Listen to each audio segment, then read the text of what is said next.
démarré mes études en 2008, sortie du bac S. J'ai eu la chance de pouvoir intégrer la CPI, donc la classe préparatoire intégrée à l'école de chimie de Rennes. Donc dès le lycée, j'ai pu choisir cette voie-là. Et j'ai, à mon sens, bien fait. Je me suis bien plu là-bas.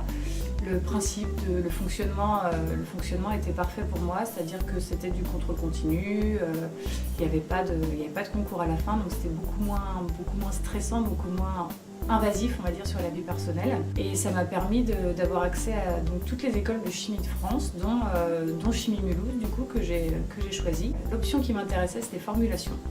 Et donc j'ai pu suivre mon cursus classiquement, donc première année, deuxième année, en prenant donc les modules de spécialisation qui correspondaient. Pour finir sur ma troisième année, donc en option formulation et cosmétologie, avec l'opportunité de faire un master en parallèle à l'université, l'UHA, qui s'appelait à l'époque Formulation des systèmes polymères et colloïdaux. Donc ça permettait d'avoir à la fois le côté on va dire plus théorique encore avec le master qu'on l'approchait avec l'école d'ingénieur, bien qu'il y avait énormément de cours en commun entre les masters, ce master-là et donc les classes d'ingénieurs.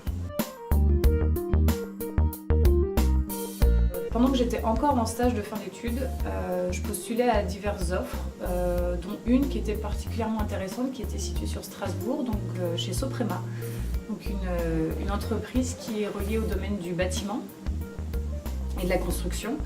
Et donc j'aurais jamais imaginé qu'il y avait de la chimie dans ce domaine-là. Et en fait, ils cherchaient un ingénieur projet recherche et développement, donc j'ai postulé à cette offre.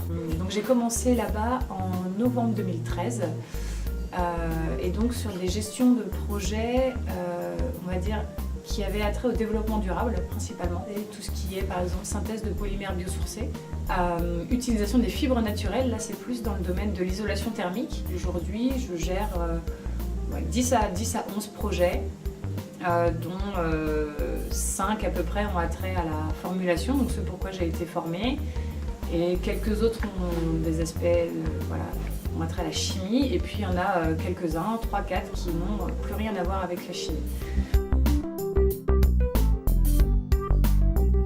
C'est très marrant parce que c'était quand j'étais en 4e au collège, en fait.